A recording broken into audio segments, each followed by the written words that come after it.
Nossa equipe foi ao Colégio Brigadeiro Newton Braga, na Ilha do Governador, no Rio de Janeiro, para acompanhar um encontro com o universo de Machado de Assis, um escritor que há mais de um século seduz várias gerações. Estavam nisto quando a costureira chegou à casa da baronesa. Não sei se disse que se passava em casa de uma baronesa, que tinha uma modista ao pé de si para não andar atrás dela.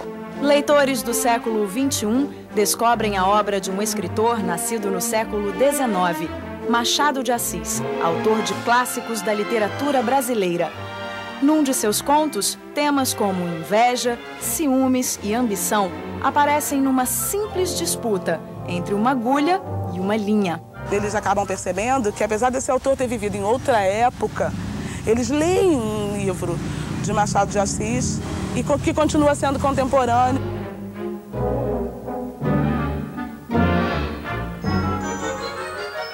A atividade desenvolvida aqui no colégio foi dividida em 4 etapas. Primeiro, os alunos ouviram o conto Um Apólogo, de Machado de Assis. Depois, leram eles mesmos a história.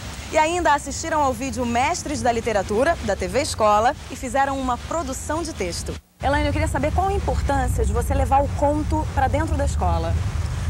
Eu acredito que a escola ela tem que estar sempre aberta ao que a criança, o que ela já traz de conhecimento. Então, como a narrativa, a questão do conto, da oralidade, já é uma coisa presente na vida dela, porque ela narra fatos do cotidiano, ela narra o que ela viu na televisão, ela narra o que aconteceu na escola, é uma coisa que a gente já traz, essa tradição oral. Hoje eu trouxe para a nossa aula um objeto que eu tenho muito carinho. Quem sabe o que é isso aqui? Costura. O que vocês acham que tem dentro de uma caixa de costura? Botão, alfinete, fita médica. A professora instiga a curiosidade dos alunos e as perguntas começam a surgir. E o que é a baronesa? Baronesa é a esposa de um barão. O que seria um barão nos dias de hoje? Barão, tipo um rei, tipo alguém que tem título de nobreza. Fim da contação, hora de ir para o jardim. Chega então o momento das crianças manusearem o livro e lerem a história. Era uma vez uma agulha que disse ao novelo de linha: você fura o pano, nada mais. Eu é que coso. Pegou do pano, pegou da agulha, pegou da linha.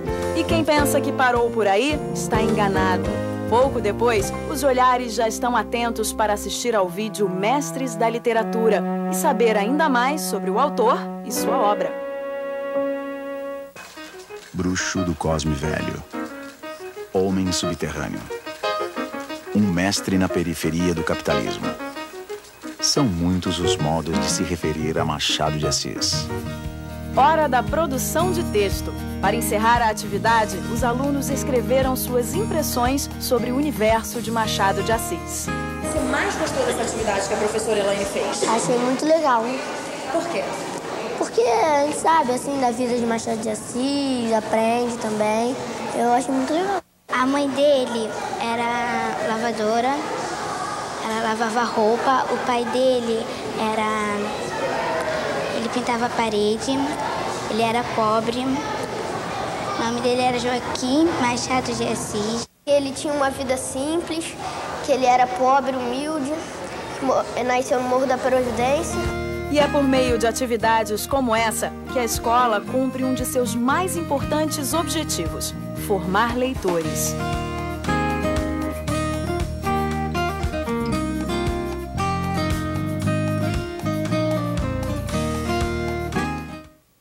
Rosa, essa atividade que a gente acabou de assistir aí, realizada lá na turma da professora Elaine, ela responde também um pouco àquela questão que a gente estava discutindo no bloco anterior, de despertar o prazer dos alunos para esse universo da literatura. Você, no intervalo aqui, a gente ficou conversando e a Rosa dizia da importância dos cuidados que o professor deve tomar para também não subestimar a capacidade de seus alunos. Gostaria que você retomasse um pouquinho essa questão, contemplando aí, analisando também a atividade que a gente acabou de ver.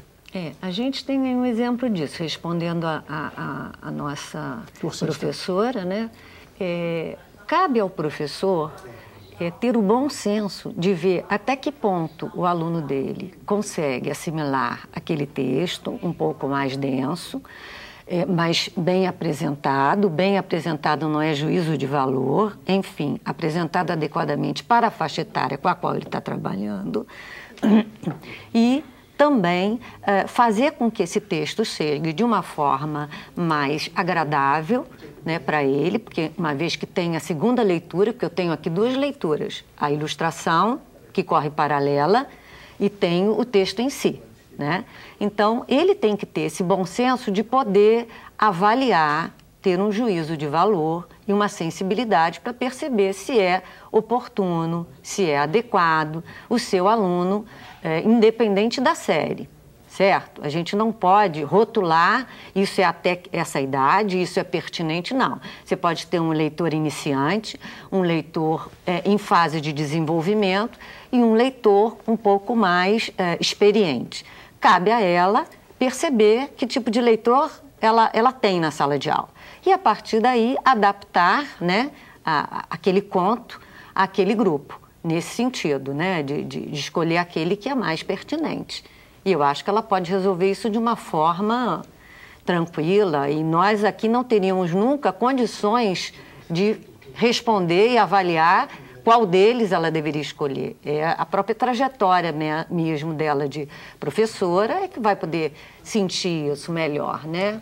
Agora, Juracy, voltando à atividade da professora Elaine, a gente viu ali uma atividade organizada em várias etapas. A professora teve também a ideia de utilizar um recurso audiovisual, um vídeo até aqui da TV Escola. Queria que você falasse um pouquinho da importância. Você descreve no texto também várias etapas que podem auxiliar o professor na metodologia, né, na hora de planejar aquela atividade. Gostaria que você analisasse um pouquinho mais esse aspecto. Eu acho que foi muito interessante a utilização do vídeo, que vem complementar a leitura.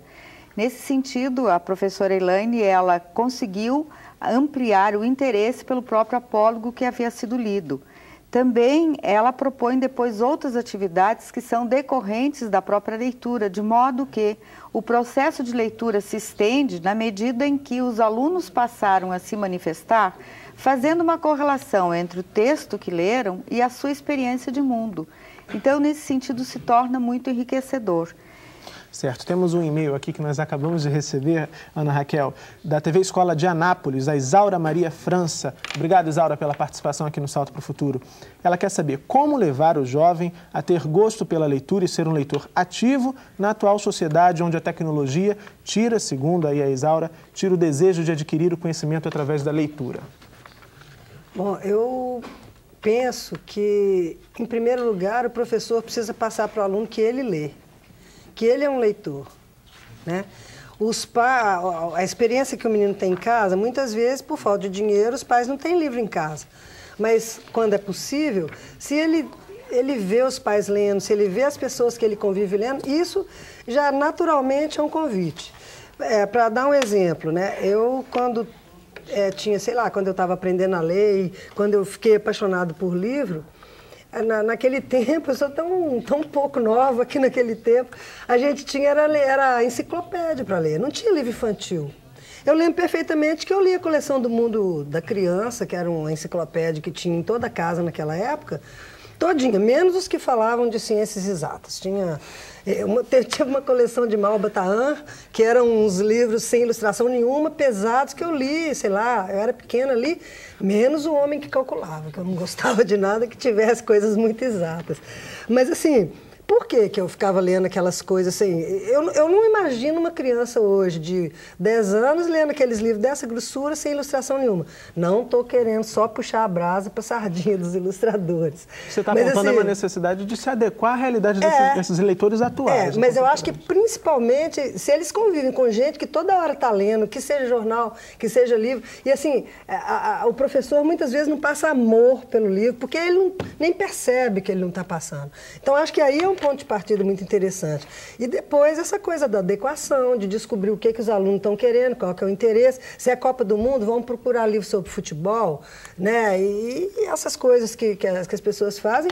E também utilizar a imagem, gente. A linguagem da imagem é uma coisa que não é só para a gente que está trabalhando que é uma viagem interessante, né? Se você começar a perceber a relação que esse texto está tendo com a imagem. Muitas vezes eu faço uma imagem que o texto nem fala nela, eu invento coisas que não tem no texto. Claro que não estão em conflito com o texto, nem estão desfalando o que o texto fala, mas são coisas para ajudar mesmo a pessoa.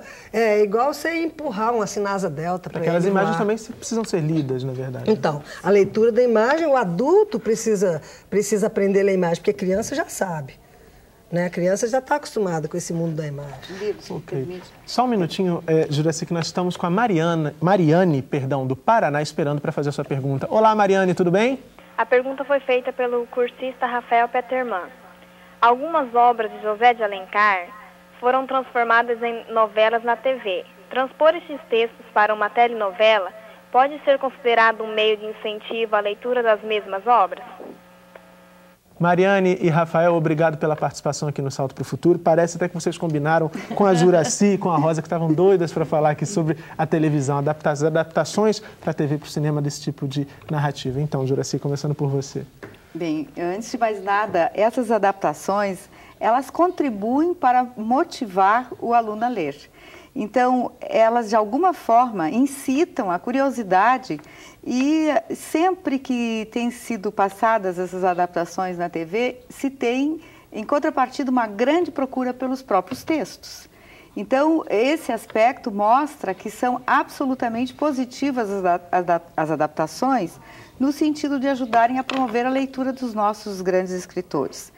Agora, uma outra questão que se coloca é que o professor não pode esperar que a linguagem televisiva ou a linguagem cinematográfica seja absolutamente fiel ao livro que apresenta um outro tipo de linguagem, que está vazado na linguagem verbal. Agora, Rosa, desculpa te interromper, Juraci. Por exemplo, essas novelas, a gente conhece várias novelas da TV brasileira que foram inspiradas ou que são adaptações de clássicos da nossa literatura. O professor pode levar essas novelas para a sala de aula, discutir com os seus alunos, porque a gente sabe que no Brasil as crianças veem novelas muito ali, acompanhando os pais, enfim. A gente tem uma série de novelas que já passaram, já terminaram, mas eu acho que outras acabam abordando, se baseando em livros. A gente tem especiais de TV, né? Que pegam livros e que trabalham, até contos, né? Que trabalham, e eu acho que eles são, assim, um instrumento maravilhoso, porque é a linguagem atual, é a linguagem da criança, e você pode fazer a ponte da TV, que é uma forma de linguagem, para o texto, e do texto para a TV. Eu acho que é uma via de mão dupla. Só para citar um exemplo, quem se lembra de Fera Ferida, são 2 contos do Lima Barreto. Um é O Homem que Sabia Javanês, que até trouxe um livro, gostaria até de poder mostrar, da editora Dimensão, mas há outros. Junto com Nova Califórnia, que é um outro texto do próprio Lima Barreto, que fizeram um sucesso muito grande. E quando a gente chega na sala de aula e diz que aquela novela da TV já nasceu do livro, é uma perplexidade, porque eles imaginam que tudo foi uma criação, né, da TV, e não. Os grandes autores são grandes leitores, e eles vão buscar nos clássicos uma inspiração maior. Então, a gente está vendo também aí, só para citar um exemplo, saindo um pouco do conto, o Wallace João Vitor, que virou um especial de TV, Cidade dos Homens, talvez as pessoas não saibam, ele é um livro da Rosa Amanda Strauss, que fez um sucesso enorme, e a Regina Casé viu a filha na livraria lendo, antes de um voo que ela ia fazer com a menina. Ela falou: que tanto você lê? Aí ela foi ver, era o Wallace João Vitor. Ela transformou no especial que veio gerar a série Cidade dos Homens. Na TV viraram Laranjinha e Acerola. Laranjinha e Acerola. Certo. Então veja como é que é uma via de mão dupla, que você pode fazer um bom uso dele. Mais uma participação por telefone. Agora a gente fala com a Isabel do Tocantins. Tudo bom, Isabel? Tudo bom. Boa noite. Meu nome é Isabel, falo da Escola Castelo Branco, em Cristalândia. Minha pergunta é: Machado de Assis usava o seguinte meio para falar: peguei da agulha, peguei da linha. É correto gramaticamente ou é uma criação do autor? Então, Juracy, ela pergunta aí, ela dá um exemplo bem específico, mas essa questão da linguagem de uma outra época, também pode ser discutida pelo professor com seus alunos? Sem dúvida que essa questão deve ser discutida com os alunos e até mesmo, primeiro porque há uma necessidade de explicitação desta linguagem para que ela se torne mais compreensível. E, em segundo lugar, para que o aluno perceba a riqueza da construção do texto.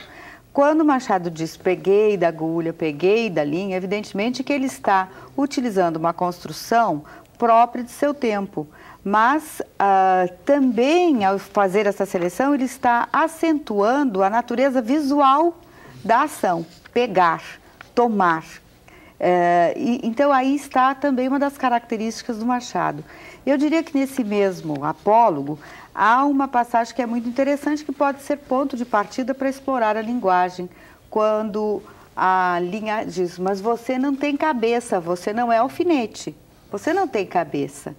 E, entretanto, aqui há essa convergência do significado da palavra cabeça, que vai trazer, então, a possibilidade da discussão, da dualidade das significações e da significação vinculada a um contexto linguístico. Certo. Ana Raquel, nós recebemos aqui um e-mail da Gisele Carvalhos, do Gisele Carvalhos, perdão, Gisele, da TV Escola de Anápolis, e ele quer saber como é possível incentivar os pais dos alunos a se envolverem juntamente com seus filhos nas leituras e nas produções de textos propostas pelas escolas para que os filhos tenham exemplo e incentivo dentro de casa, bem dentro daquilo que você discutia um pouquinho antes. Aí como é que a escola pode trazer esses pais também para esse tipo de proposta? Eu acho que vale tudo, vale qualquer meio de sedução, entendeu? Vale gincana, vale debate, vale fazer o menino provocar o pai, né? Muitas vezes o pai não gosta de ler, ou não tem costume, ou não tem tempo, e a professora pode, eu vou usar um verbo engraçado, insuflar o menino, né? Eu não tenho mais criança pequena e quando tinha não gostava desse negócio de quando vinha dever de casa para mim, peça papai para fazer isso e tal. E isso costuma ser um desastre e tal.